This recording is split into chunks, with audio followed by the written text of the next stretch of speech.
그럼 이 매직 코어라는 임플란트는 어떤 임플란트냐? So what kind of implant is Magic Core?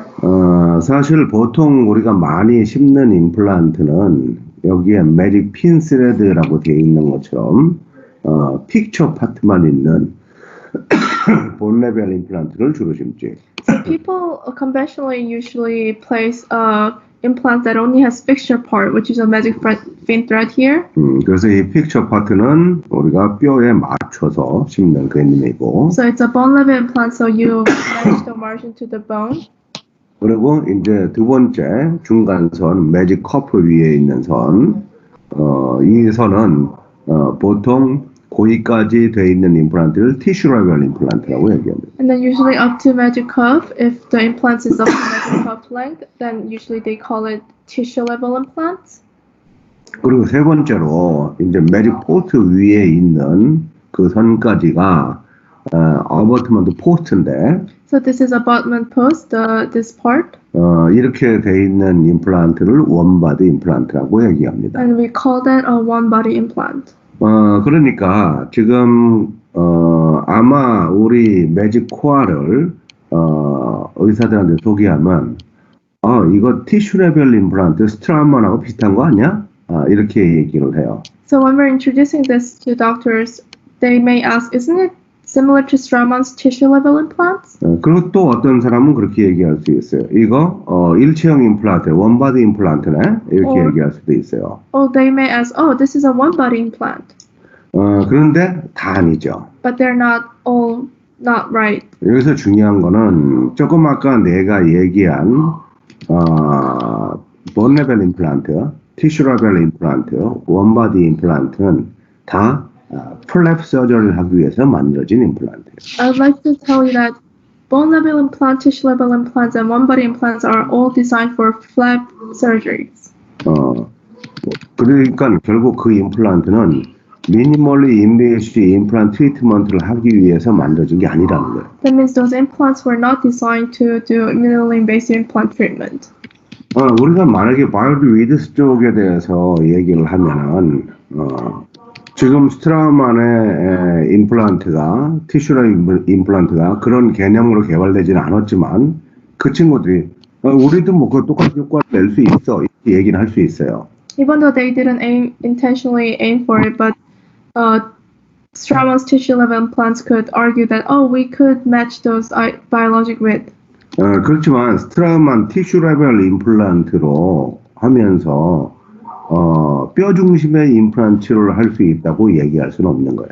However, they cannot argue that we can do bone-driven treatments with tissue level implants. 그러니까 뼈 중심의 임플란트 치료를 하기 위해서는 굉장히 임플란트가 커넥션이 가능하면 없고 튼튼해야 돼요. In order to do bone-driven treatment, it will be better to have less connection part and it has to be very strong. 그러면은 그럼 원바디 임플란트는 될 거 아니야? 이렇게 얘기할 수가 있죠. And some may argue, then the one-body implants would work for bone-driven treatment. 그건 하나로 돼 있으니까 튼튼할 거 아니야? 이렇게 얘기할 수가 It's a 있어요. one-body, it's probably strong. 근데 원바디 임플란트는 뼈 중심의 임플란트 치료식으로 틀어서 심게 되면은 보철을 할 수가 없게 돼요. But if you did the one-body, 보철 치료를. like bone-driven treatment and then angulated, then you cannot do prosthetic treatment afterwards. 결국 원바디 임플란트도 미니멀리 인베이시브 임플란트 트리트먼트 하기에는 적합치 않다는 겁니다. So in result, one-body implants are also not optimal for minimally invasive implant treatment. 그래서 나는 미니멀리 인베이시브 임플란트 트리트먼트를 하기 위해서는 때로는 뼈 중심의 임플란트 치료를 해야 되고 또 그 뼈 중심의 임플란트 치료를 가능하게 하기 위해서는 새로운 임플란트가 필요하겠다라고 생각을 한 거예요. So this is what I thought. In order to do minimally invasive implant treatment, we need implants that can do bone-driven treatments, and then in order to do that, we need new implants. 그래서 그런 미니멀리 인베이시브 임플란트 트리트먼트를 하기 위해서 오로지 그 목적으로 디자인된 것이 이 매직 코어입니다. So Magic Core was solely designed for the purpose to serve minimally invasive implant treatment system. 그러니까 암이 미니멀리 인베이시브 임플란트 트리트먼트에서는 반드시 매직 코어를 쓰게 돼 있는 거예요. So that means in ARMY's minimally invasive implant treatment, we must use magic core. 그럼 이 임플란트를 보면 일단 매직 핀 스레드 파트가 있죠. So let's look at the structure of it. First, there's magic fin thread. 이게 픽처 파트죠. So this is a fixture part. 여기는 러프 서페이스로 돼 있어요. This is a rough surface. 왜냐하면은 우리 뼈를 만드는 오스티오블라스트는 러프한 서페이스를 좋아하기 때문이에요. Because the osteoblast that generates the bone likes the rough surface. 또 한 가지는 러프 서페이스를 만들므로써 표면적을 넓혀주는 거죠. Also, second reason for rough surface is we can increase the surface area. 표면적을 넓히면은 결국 부하가 줄어들게 되죠. That means we can decrease the loading. 결국 우리 뼈가 잘 견디게 된다는 겁니다. That means that our bone can withstand the loading force. 그리고 그 위에 이제 매직 커프가 있는데 And on top of that, there's magic cuff. 여기에는 뼈가 닿기도 하고 진지바가 닿기도 합니다. On magic cuffs, it may contact with bone or tissue or both. 근데 주로는 소프티슈가 진지바가 여기에 닿게 만들어진 거죠. But usually, it is designed mostly to contact with soft tissue, the gingiva. 그래서 이 표면은 커넥티브 티슈를 만드는 세포인 파이브로블라스트가 좋아하는 그런 표면 상태로 돼 있어요. So the surface of the magic cuff is friendly to fibroblast. 이 파이브로블라스트는 러프한 서페이스를 좋아하지 않아요. Fibroblast doesn't like rough surface. 파이브로블라스트는 스무스한 서페이스를 좋아하는데 그 중에서도 광택이 나지 않는 활택하지 않은 스무스 서페이스를 좋아해요. So they like smooth surface that is not shining. 이런 게 어떤 상태냐? 그냥 기계로 그냥 깎기만 한 상태. 예. So it's a state where just the machine milled this shape. 마이크로하게 보면 약간 러프하겠죠. In a micro perspective, it could be a little bit rough, 그렇지만 우리가 눈으로 볼 때는 매끈한 형태. but it's smooth with our bare eyes. 이런 상태를 우리 파이브로블라스트는 좋아합니다. And 그래서 that's the state our fibroblast likes. 그렇게 처리가 돼 있어요. And that's how it's done. 그럼 위에 매직 포스트 2mm 부분이 있죠. And above that, there's magic post, which is 2mm. 이 부분에는 크라운이 올라가는 부분입니다. This part is where the crown will be installed. 근데 이 부분이 2mm라는 게 사실은 굉장히 좀 특이한 거죠. So actually, magic post being 2mm is a little bit unique. 지금 이 부분을 나중에 또 다른 사진 할 때 넘어가고 그래서 먼저 이 커프, 매직 커프에 대해서 매직 커프의 펑션에 대해서 먼저 좀 얘기를 하겠습니다. So let's first talk about the function of magic cuff. 우리가 미니멀리 인베이시브 임플란트 트리트먼트는 뼈를 보고 하는 수술이 아니라 뼈는 안 보는 거죠. 그냥 진지바만 보고 수술을 하는 거예요. So for minimally invasive implant surgeries, we don't look at the bone, we only look at the soft tissue, the gingiva. 그런데 임플란트 치료라는 거는 그냥 임플란트를 식립을 해서 씹을 수 있다는 것만이 중요한 게 아니라 기능적인 것만이 아니라 이스테틱한 면에서도 성공적이어야 됩니다. Also for implant treatment, not only functional part has to be successful, but also aesthetic part has to be successful as well. 그러니까 임플란트가 씹을 때 견딜 수 있느냐 없느냐는 뼈에 관련된 거고. So first, functional part whether it can withstand masticating force is to do with bone. 심미적인 거는 진지바와 관련된 거죠. And aesthetic part is related to gingival shape. 그래서 진지박의 형태가 임플란트 치료를 하고 나서 변화가 별로 없어야지 우리가 예측을 할 수가 있는 거죠. So we need a minimum change in gingival shape in order to predict how it's going to look like after the treatment. 수술하고 나서 진지바가 막 줄어들거나 아니면 막 생기거나 이렇게 케이스마다 틀린 일이 생긴다면은 우리는 예측할 수가 없는 겁니다. If the change in gingival shape is different case by case, sometimes a lot of it's more, and sometimes there gone, then it's not good to plan for the treatment. 그래서 이 매직커프는 우리가 최소 침습 임플란트 치료를 하면서 진지바의 형태 변화를 최소화하고 그 형태가 어떻게 생길 거라는 걸 예측할 수 있게 해줍니다. So the magic cuff enables us to minimize change in gingiva shape and also helps us to predict the shape of gingiva after the treatment. 그리고 또 한 가지는 여기 써 있지는 않지만 아까 씹는 거에 대해서는 저작하는 거에 대해서는 뼈가 견딘다 그랬죠. So I told that the bone is withstanding the masticating force.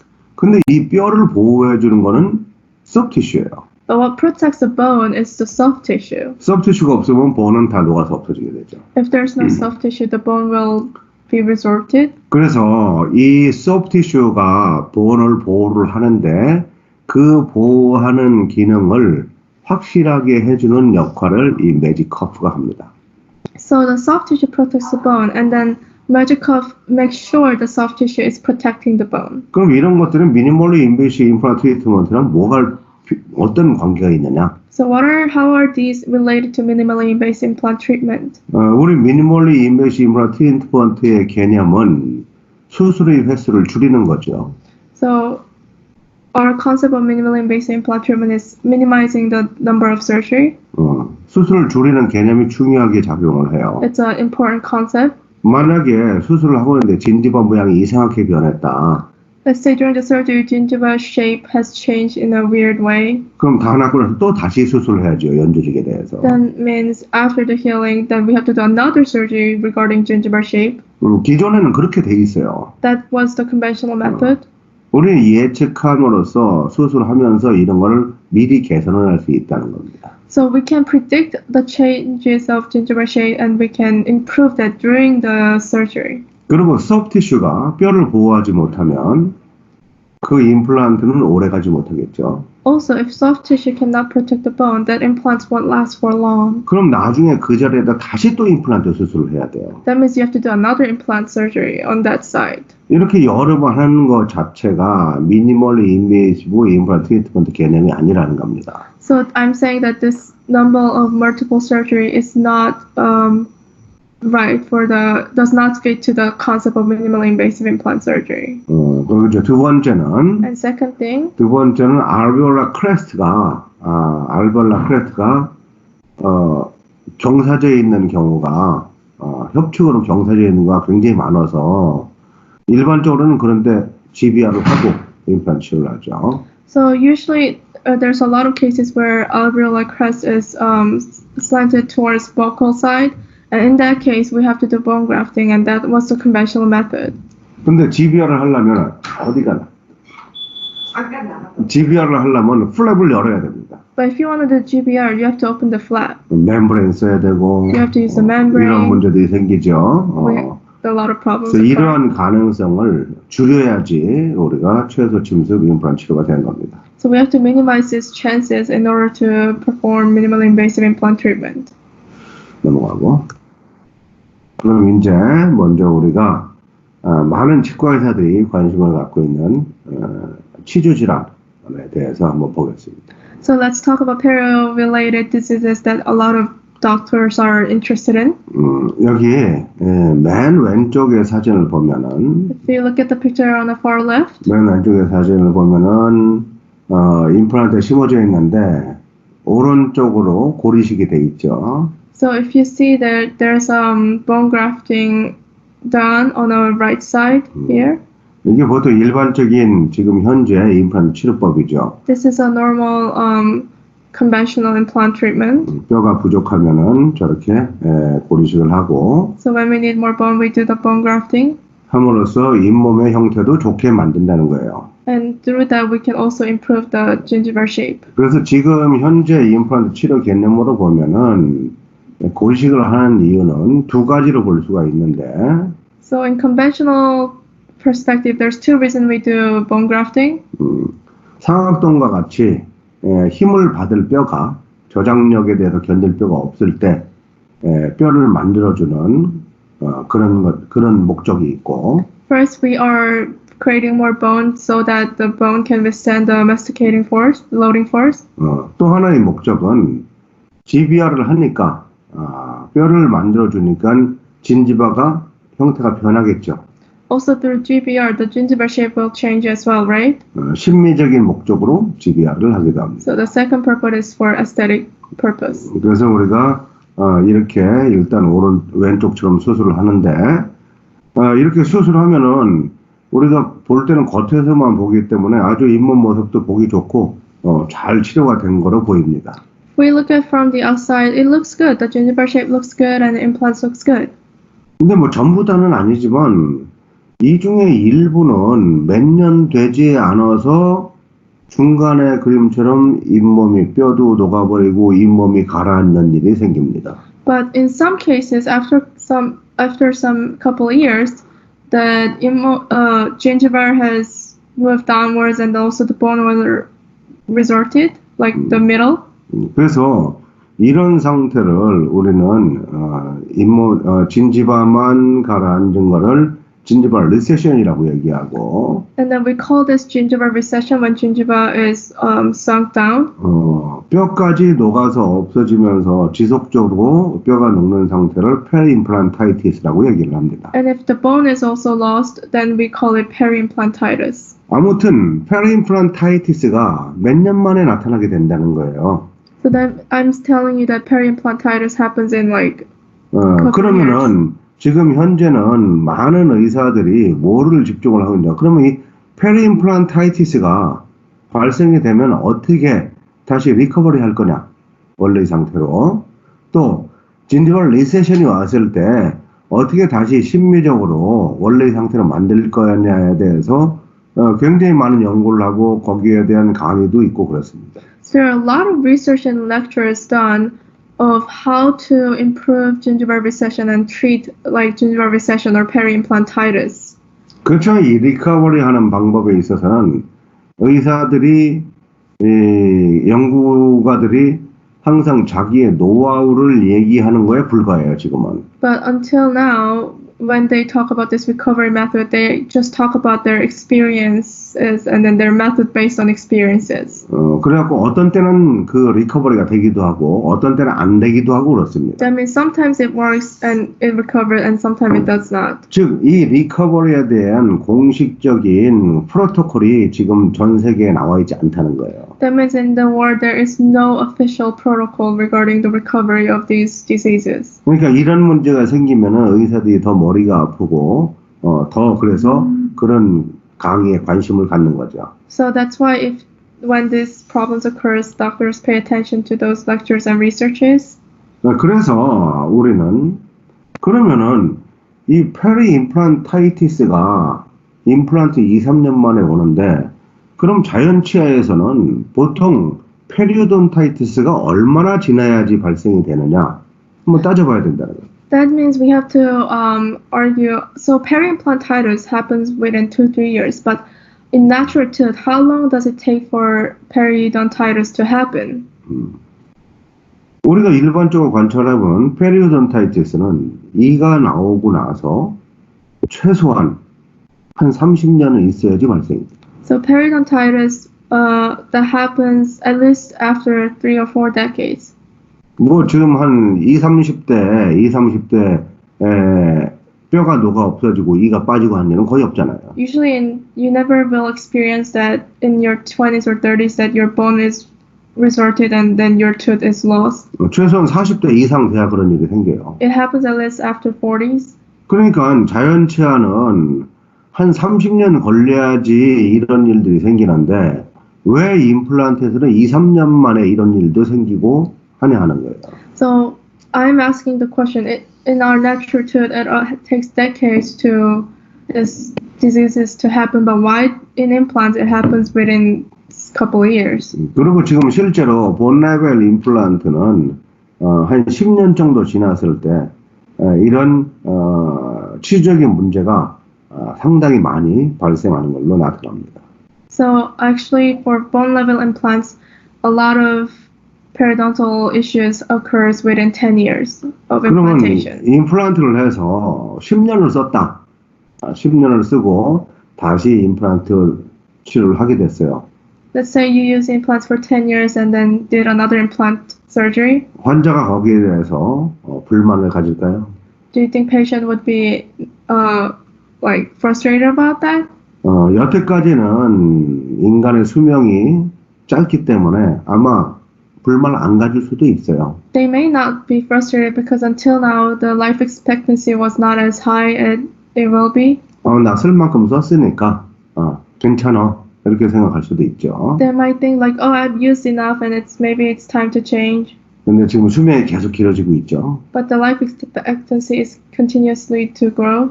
그러면 지금 같이 생각을 한다면 한 치아가 잃게 되면은 임플란트 수술을 그 자리에서 몇 번을 해야 된다는 거예요.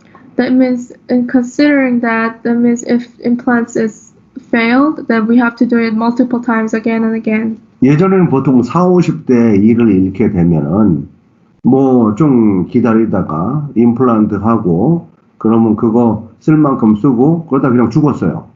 Until now, if you have lost tooth in your 40s or 50s and then did implant surgery, and you used it for a while, and then people usually die before the problem occurs. 근데 앞으로는 이제 임플란트 치료를 할 시기가 똑같은데 40, 50대 이를 잃고 나면은 죽을 때까지 다시 40, 50년을 살아야 된다는 거예요. But now, when they lose their tooth in 40s, now they have to live another 40, 50 years. 임플란트 수명에 문제가 되죠. 이제. That means the durability of implants will become an issue. 그리고 임플란트를 다시 하려면 또 수술을 또 해야 되죠. And if you want to place another implant, that means another surgery. 그렇다면은 지금 우리 직원들이 한번 생각하려고요. So I want you to think about something. 내가 10년간은 임플란트를 2,000불에 할 건가? 아니면 20년간은 임플란트를 3,000불을 주고 할 건가? Which would you pick? Would you pick the implants that last for 10 years for $2,000, or would you pay $3,000 for implants that last 20 years? What would you think? 어떻게 생각? What do you think? You can answer. I would Gucci. choose the 20-year implant for sure. Sorry? Said I would choose the 20-year implant. That's $3,000. 더 비싸다. 1,000불 더 비싸더라도 20년 되는 거 안 된 말이야. Yeah, even though it's more expensive, you would pick the one that lasts longer. 그러면은 10년간의 임플란트를 만든 회사가 성공하겠습니까? 20년간은 임플란트를 만든 회사가 성공하겠습니까? So another question is this: which company would be successful and long-lasting? The one that makes 10 years durability of implants or 20 years of durability of implants? 20년간은 임플란트 만든 회사가 이기겠죠. The implants who makes company that makes implants last 20 years will win. 그럼 그렇게 하기 위해서는 페리 임플란타이티스의 리커버리에 대해서 연구한 것이 아니라 왜 이런 일이 생기는지를 연구해야 된다는 겁니다. That means instead of researching on how to recover from periimplantitis, we have to research why this happens. 왜 기존의 임플란트는 10년 만에 이런 치유적인 문제가 생기느냐 하는 거죠. Why does conventionally this implants creates problems like periimplantitis within like few years? 그래서 거기에 대해서 이제 내가 관찰하고 연구한 결과입니다. So I would like to share the result of my experiences and research of that issue. 왜 자연체에서는 안 그런데 임플란트에서는 그런 일이 생기냐? Why does this happen in implants but not with natural tooth? 넘어가고 지금 왼쪽에 1번 그림 보면은 If you look at the picture number 1, 거기 FC에 힐링 어버트먼트가 연결된 거죠. so it's FC and then there's a healing abutment connected to it. 이게 세컨 서저리가 끝나고 이제 한 3주 되면 이렇게 소프트 진지바가 잘 치유가 됩니다. So after the second surgery and after 3 weeks after the second surgery, you can see the connective tissue is well healed. 그러면은 이렇게 위쪽에 정tional 에피스렘이 생기고 And there's above on the upper side there's junction epithelium. 그 밑에는 커넥티브 티슈가 힐링 어버트먼트 커프에 이렇게 잘 어디전 되게 됩니다. And the connective tissue is adhered to the healing abutment very well. 그래서 이 커넥티브 티슈는 세균이 밖으로부터 뼈 쪽으로 들어오지 못하게 막아주는 조직이에요. So what connective tissue does is it prevents bacteria from coming in from outside to the bone.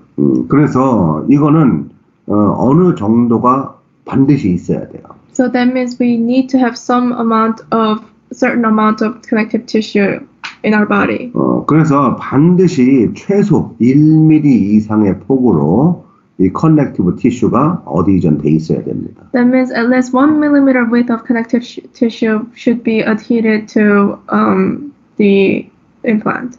만약에 그게 안 돼 있다면 0.5mm, 0.1mm만 돼 있다면 우리 몸은 내 뼈를 녹여서라도 그 부분을 만들어 버려요.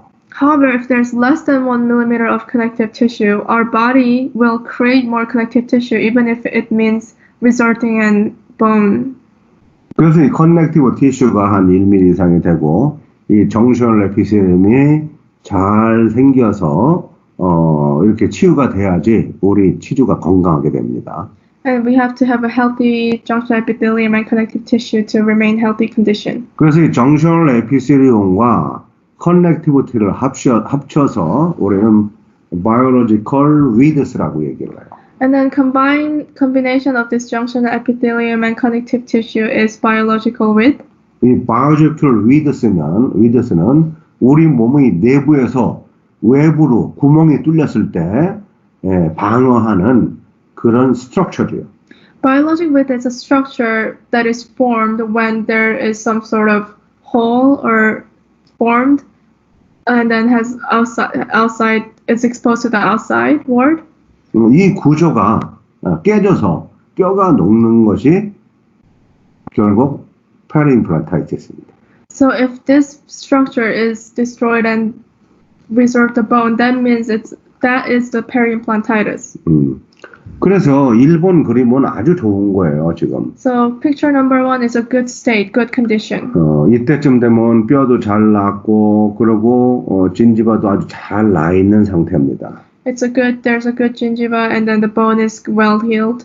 근데 임플란트 치료는 우리가 왜 합니까? 보철 치료를 하기 위해서 하는 거죠. But why do we do implant treatment? Eventually we do it to do the prosthetic treatment. 그래서 보철 치료를 하려면은 임프레션을 떠야 되니까. However, in order to do prosthetics, we have to take impression. 힐링 어버트먼트를 빼야 돼요. That means we have to remove the healing abutment. 힐링 어버트먼트를 빼니까 결국은 진지바가 잘 났던 부분이 다시 찢어지게 되죠. That means when we remove the healing abutment, gingiva that was well healed is detached again. 다시 찢어왔고 결국 커넥티브 티슈는 바깥으로 드러나고. That means connective tissue is exposed. 임프레션 뜨고 다시 힐링하는 동안 그러면 이 정션을 에피셀리움이 커넥티브 티슈를 덮어버리죠. So that means this junctional epithelium is covering the connective tissue.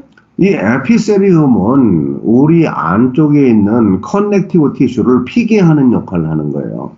This epithelium enables connective tissue to straighten up. 그래서 외부로 직접 드러나지 않게 해서 보호를 하는 거죠. So it has to protect connective tissue to not be exposed. 그래서 2번, 3번 같은 상태가 되면은 에피셀리움은 빠르게 커넥티브 티슈를 덮어버립니다. So if it states like number 2 or 3, our epithelium will quickly cover the connective tissue. 그리고 힐링을 다시 꼈을 때 밑에 쪽에서 다시 이제 정션을 에피셀을 만드는 거죠. So when the healing abutment is installed again, you can see the junctional epithelium moves downward. 우리가 보통 임플란트와 관련돼서 주위에 몇 가지의 셀이 있습니다. So there are couple cells that we need to remember. 그래서 거기서 아주 대표적인 세 개를 얘기를 하면 일단 상피를 에피셀리움 만드는 에피셀리얼 셀이 있습니다. So there's epithelial cell that generates the epithelium. 두 번째는 커넥티브 티슈를 만드는 파이브로블라스트가 있어요. There's fibroblast that generates the connective tissue. 세 번째는 뼈를 만드는 오스티오블라스트가 있습니다. And there's osteoblast that generates the bone. 그래서 이 세포들은, 이 세 가지 세포는 자기가 만들려는 조직을 만들기 위해서 이동을 하죠. 마이그레이션을 해요. So these three cells migrate in order to generate the cells that they want to, the tissue that they want to generate. 그러면 세 가지 셀이 있을 때 어느 부위에 혈병이 블러드 클롯이 있는데 세 가지 셀이 올 수 있어요. So when there is a blood clot, these cells can come towards that. 그때 어떤 것이 생길 거냐 하는 거는 어느 셀이 빠르냐에 따라 틀려지겠죠. And which tissue will be formed depends on which cell arrived fast. 그래서 우리가 상식적으로 알아둬야 될 거는 우리 셀 중에서 가장 빠른 달리기 선수가 에피셀리얼 셀입니다. So we have to remember epithelium cell is the fastest cell. 두 번째 빠른 게 파이브로블라스트예요. And the second one is fibroblast. 가장 느린 게 오스티오블라스트입니다. And osteoblast is the slowest one. 그래서 일반적으로 에피셀리얼 셀은 오스티오블라스트의 마이그레이션 스피드보다 한 20배 빨리 움직이는 걸로 나와 있어요. So the migration speed of epithelium cell is about 20 times faster than an osteoblast. 이건 뭘 얘기하는 겁니까? What does that mean? 상피는 빨리 치유되고 That means epithelium can heal fast, 커넥티브는 두 번째로 빨리 치유되고 and then after that connective tissue can be healed. 뼈는 가장 늦게 치유된다는 얘기예요. The bone healing process is the slowest. 그래서 이 개념은 알고 있는 것이 상당히 중요합니다. And we have to understand this concept in order to understand. 아무튼 여기에서 에피셀리움이 굉장히 빠르죠. So you can, as I told you, epithelium moves very fast. 그래서 빠르게 커넥티브 티슈를 덮어버립니다. So it covers the connective tissue fastly. 그래서 또 이제 보철물이 만들어지면 이걸 다시 빼고 또 다시 크라운을 씌우죠. And when the crown is ready, we have to remove this again and then place the crown.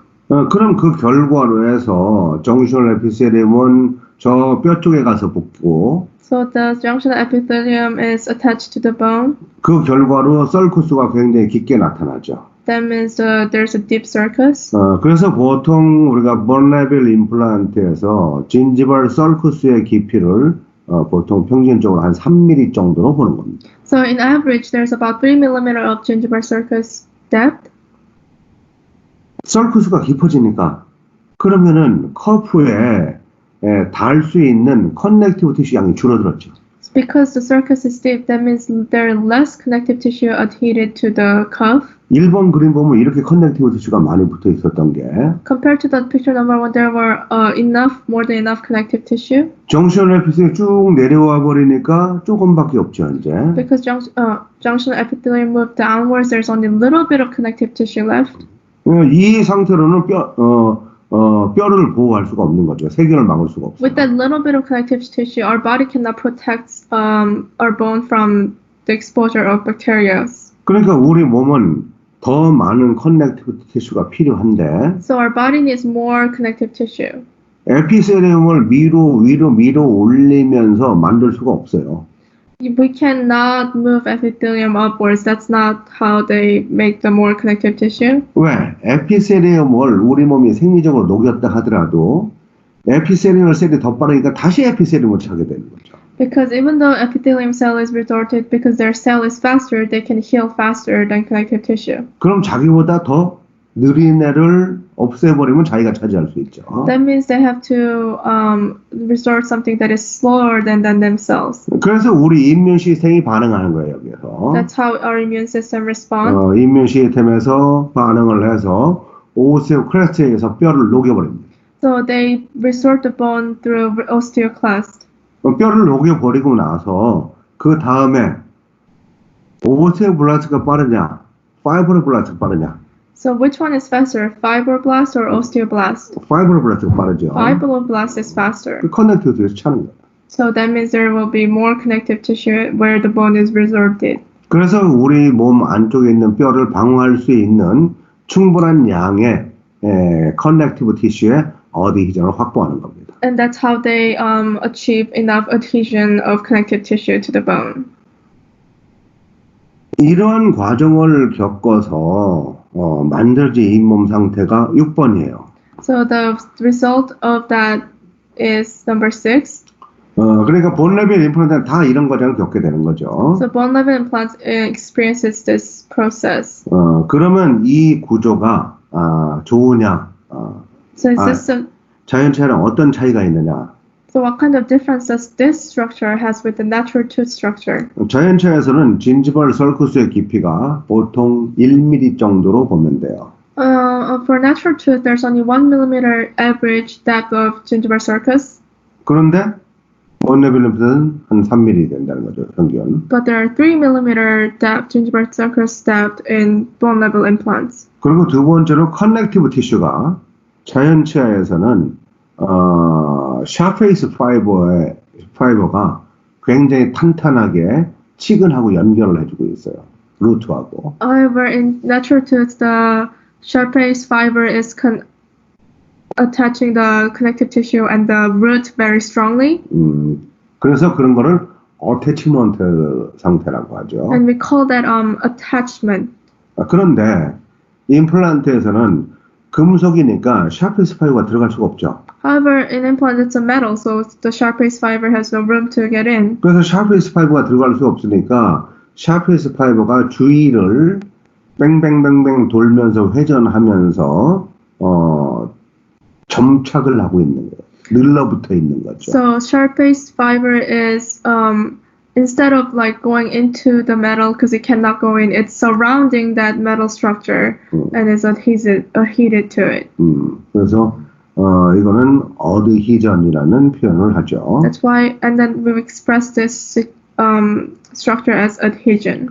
큰 차이가 커넥티브 티슈하고 진지벌 썰쿠스에서 차이가 있는 거예요. So the big difference between natural tooth and implant is the gingival sulcus and connective tissue.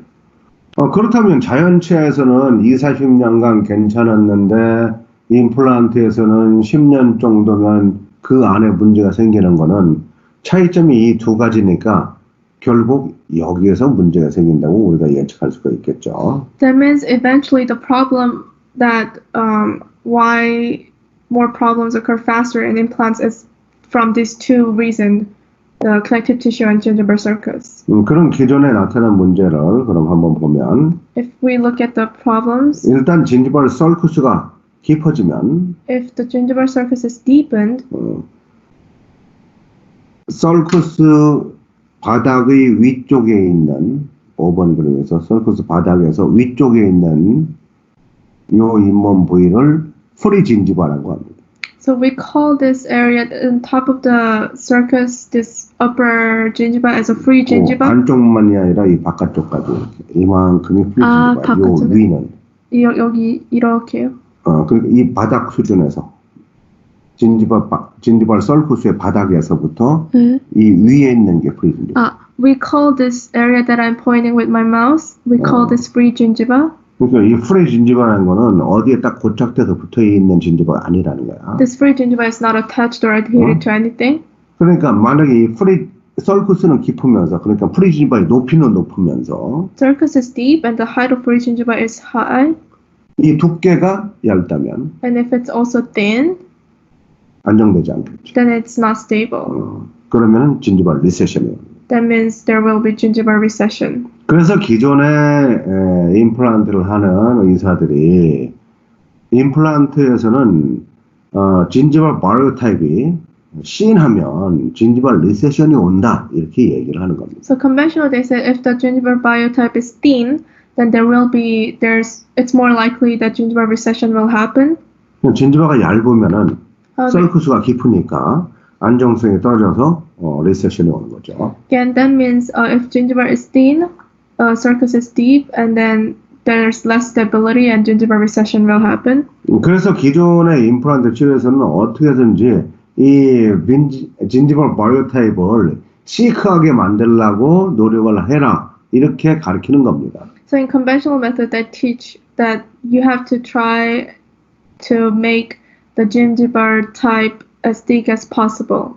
그런데 사실은 진지바 썰쿠스가 얕으면 정상적으로 한 1mm 정도가 되면 However, what if the gingival sulcus is like normal depth, like 1 millimeter? 진지바 바이오타입이 C인해도 녹지 않는다는 겁니다. Even though gingival biotype is thin, it won't resorb. 우리가 자연체에서 mandible anterior tooth를 보면 Let's look at the mandible anterior tooth. 진지바가 굉장히 딴 데보다 얇죠. The gingiva is very thinner than other parts, 그렇다고 해서 거기에 염증도 없는데 막 그게 없어지지 않죠. but it doesn't go away. It's still like there. 그래서 사실 진지발 리세션의 원인은 이렇게 우리가 임플란트 치료하면서 진지발 서커스로 깊게 만들어놨기 때문에 이런 일이 생기는 겁니다. So gingival recession happens because gingival sulcus is deepened. 두 번째 문제는 뭐냐? 커넥티브 티슈인데 Second issue is related to connective tissue. 이 커넥티브 티슈의 가장 큰 역할은 첫째가 외부로부터 들어오는 세균을 막아주는 거예요.